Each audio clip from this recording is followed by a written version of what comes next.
भेज देते हैं विजय चौधरी को, जाइए आप बात कीजिए। विजय चौधरी से 2 बार मांझी जी मिले, मांझी ने साफ कर दिया विजय चौधरी, अशोक चौधरी ये सब से हम नहीं बात करेंगे, हम डायरेक्ट नीतीश कुमार से बात करेंगे। विपक्षी एकजुटता के मंच पर नीतीश इतना घूमे हैं, कहीं भी आपने मांझी जी को देखा? नहीं। क्या मांझी उस कद के नेता नहीं है क्या? एकदम है। श्रवण कुमार, संजय झा, ललन सिंह, इनसे तो बड़ा कद है ना मांझी जी का।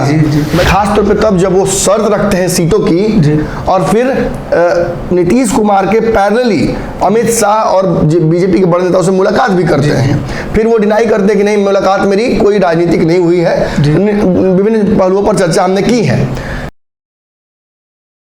नमस्कार, भारत लाइव देख रहे हैं आप। ये गेम बड़ा है, जहां पर्दे के पीछे चल रही सियासी हलचल को आपके सामने प्रस्तुत करते हैं।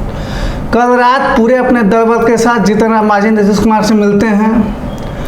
हालांकि यह मुलाकात बड़ी नहीं होनी चाहिए क्योंकि दोनों एक ही गठबंधन के नेता हैं, लेकिन जीतन राम मांझी की मुलाकात बराबर जो है बीजेपी के शीर्ष नेताओं से होती रही है, कभी अमित शाह से तो कभी अन्य किसी बड़े नेता से होती रही है। यह माना जा रहा है कि कल जो है जीतन राम मांझी नीतीश कुमार से इसलिए मिलने गए थे, उन्होंने अल्टीमेटम देने गया था कि हमारी सीट जो मैं मांग कर रहा हूं उसको पूरा कीजिए, नहीं तो हम बीजेपी के साथ जो है कि चले जाएंगे। हालांकि इसके पीछे की सच्चाई क्या है हम अपने संपादक नमन मिश्रा सर से जानेंगे। सर, क्या लगता है कल जो है कि जीतन राम मांझी नीतीश कुमार से मिलने गए हैं, यह कयास लगाया जा रहा है कि वो बीजेपी के साथ जाएंगे, इसके पीछे की सच्चाई क्या है? देखिए, मांझी जी ने कभी ये नहीं कहा है कि वो भाजपा के साथ जा रहे हैं, लेकिन बार बार उन्होंने जो शर्तें रखी हैं उन शर्तों के आधार पर तो यही लगता है कि ये नहीं होगा तो क्या कीजिएगा। ऑप्शन क्या है आपके पास? अगर 2 गठबंधनों का दौर चल रहा है, दोनों गठबंधनों में ही मांझी जी का लगभग रहा है रहने का चुनाव के दौरान प्रवृत्ति, तो आखिर वो कहाँ जाएंगे? तीसरे गठबंधन तो बनाएंगे नहीं। अकेले तो चुनाव लड़ेंगे नहीं। तो निश्चित तौर पर मांझी जी इन्हीं दोनों गठबंधनों में से किसी में जाएंगे। खास तौर पर तब जब वो शर्त रखते हैं सीटों की, और फिर नीतीश कुमार के पैरेलली अमित शाह और बीजेपी के बड़े नेताओं से मुलाकात भी करते हैं, फिर वो डिनाई करते हैं कि नहीं मुलाकात मेरी कोई राजनीतिक नहीं हुई है, विभिन्न पहलुओं पर चर्चा हमने की है। निश्चित तौर पर ये जान लीजिए आप कि जब मांझी जी किसी भी नेता से मुलाकात करते हैं तो उसमें उन शर्तों की चर्चा जरूर होती है, ये बात जरूर होती है कि किस तरफ करवट लेने जा रही है महागठबंधन की राजनीति। और इसी कड़ी में अब जीतन राम मांझी की जो मुलाकात नीतीश कुमार से कल हुई है, अच्छा, मुलाकात के बाद उन्होंने जो बातें रखी हैं वो जान लीजिए। उन्होंने कहा कि गाड़ी मेरी पुरानी हो गई है, गाड़ी की डिमांड करने गए थे, कुछ क्षेत्रीय समस्याएं थी उनको लेकर गए थे, ब्यूरोक्रेट्स बात नहीं सुन रहे हैं, जो अधिकारी हैं वो बात नहीं सुन रहे हैं, उनकी कंप्लेन लेकर गए थे, सीटों की मांग करने हम नहीं आए थे। लेकिन यहाँ सवाल ये खड़ा होता है कि जब आप गाड़ी मांगने गए थे, इतनी छोटी सी बात थी, तो इतने सारे विधायकों को, पार्टी के शीर्ष नेताओं को सब दल बल लेकर जाने की क्या जरूरत थी? आप जान लीजिए ये सारी चीजें कहीं ना कहीं लिंक है पूर्णिया के उस मंच से।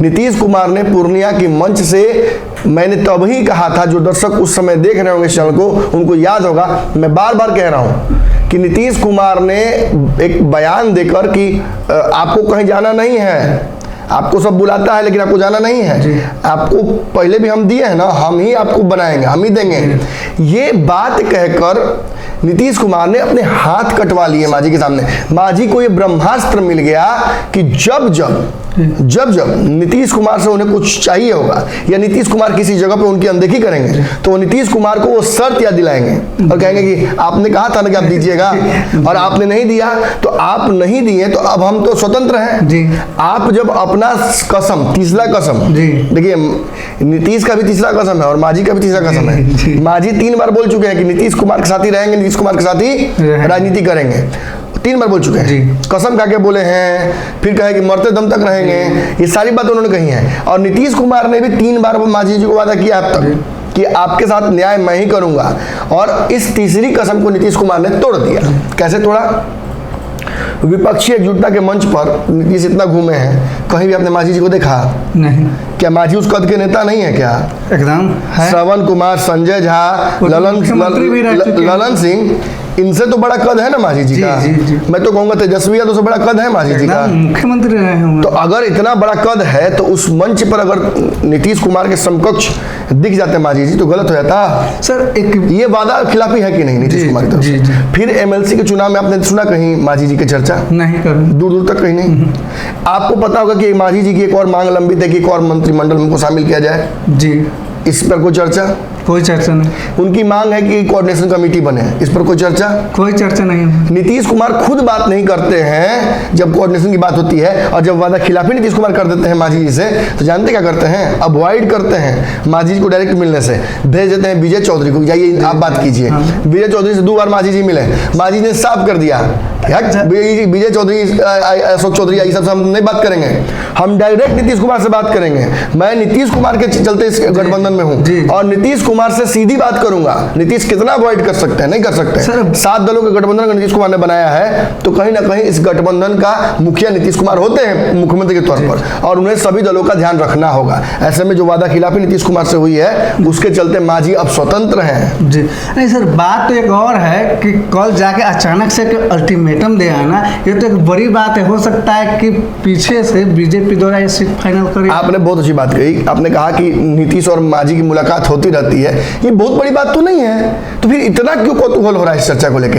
दरअसल दल बल के साथ जाकर मांझी जी ने नीतीश कुमार पर अब राजनीतिक दबाव बना दिया है, अंतिम अल्टीमेटम दे दिया है, एक भी शर्त मान नहीं रहे हैं। ना कोऑर्डिनेशन कमेटी बन रही है, ना सीटों को लेकर कोई बातचीत हो रही है, ना हमारी मांगों को लेकर कोई उत्सुकता दिख रही है नीतीश कुमार में। एक गाड़ी की डिमांड तक आज तक फाइनल नहीं हो पाई। सर एक चीज हम समझना चाहेंगे, अंतिम जो अल्टीमेटम देने की बात कही है, ये भी तो हो सकता है कि उनको बीजेपी से कुछ बात हुआ हो सीट जो है कि फाइनल होने की। आपको लगता है कि मांझी जी कभी फाइनल बताएंगे क्या मीडिया के समक्ष कि भाजपा ने उन्हें क्या ऑफर किया है? हो सकता है। मांझी जी ने बहुत चालाकी से पहले तो खुद बातचीत की और उसके बाद अधीकृत कर दिया अपने पुत्र को कि वही फैसला लेंगे गठबंधन को लेकर और पार्टी को लेकर, और वो जाकर मुलाकात दिल्ली में चोरी छुपे करते हैं। कोई खबर कोई फोटो सामने नहीं आती कि किससे मुलाकात की है। निश्चित तौर पर मैं दावे के साथ कह सकता हूं कि जीतन राम मांझी के पुत्र संतोष मांझी गए थे दिल्ली और उनकी मुलाकात हुई थी। और एक और बात बताते हैं, जब हम ये खबर करने चले थे तो बाबा ने एक बात याद दिलाई थी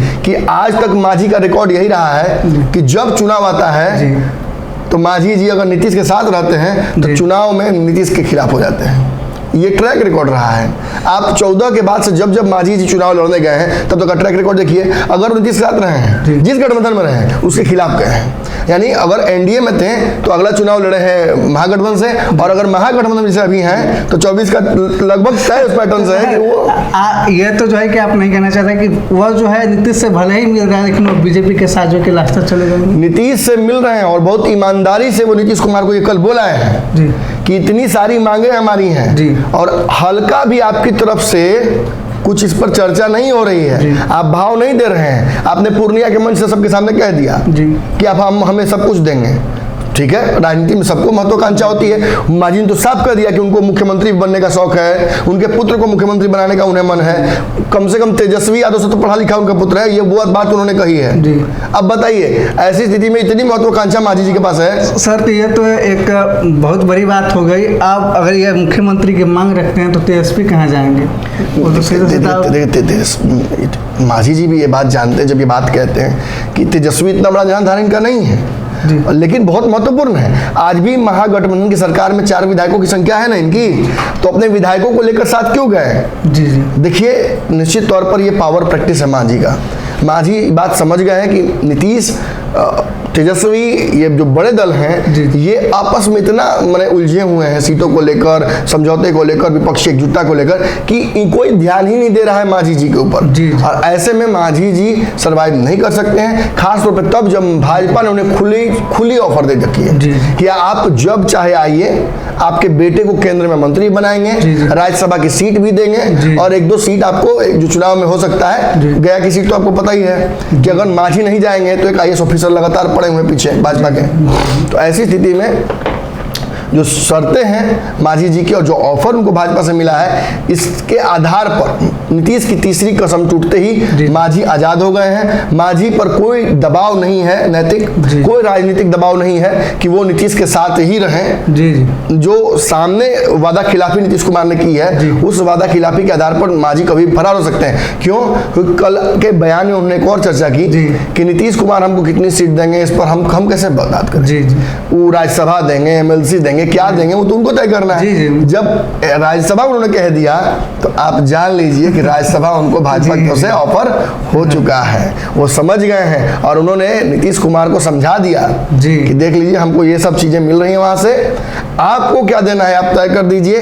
मैं आपके साथ रहना चाहता हूँ, मैं छोड़ना नहीं चाहता हूँ आपको, लेकिन अगर आपके साथ रहकर पेट नहीं भरेगा राजनीतिक तो फिर रहने का कोई मतलब नहीं बनता है। तो ये गेम बड़ा था। हमने आप लोगों को बताया कि नीतीश कुमार से मांझी क्यों मिलने गए थे, क्या पूरी राजनीतिक चर्चा हुई, क्या इसके पीछे का रणनीति था, और इसी प्रकार से आए कि राजनीतिक चर्चाओं को जानने के लिए बने रहिए भारत लाइव के साथ। और हमारे चैनल को सब्सक्राइब नहीं किए तो सब्सक्राइब जरूर कर लीजिए। नमस्कार। अगर ये वीडियो पसंद आई और वह बिहार के राजनीति और बिहारियत से सरोकार रखेनी तो सब्सक्राइब बटन दबा के चैनल के सब्सक्राइब कर ली। ओजे एगो घंटी बा, ओकरा बटन दबा देला से कुल सटीक और मारक खबर रुआ मुफ्त में मिल जाई। अगर रुआ पत्रकारिता के हमनी के नया प्रयोग में सहयोग कर चाहतानी तो ज्वाइन बटन दबा दी। पेटीएम नंबर नोट कर ली 9386816700। धन्यवाद।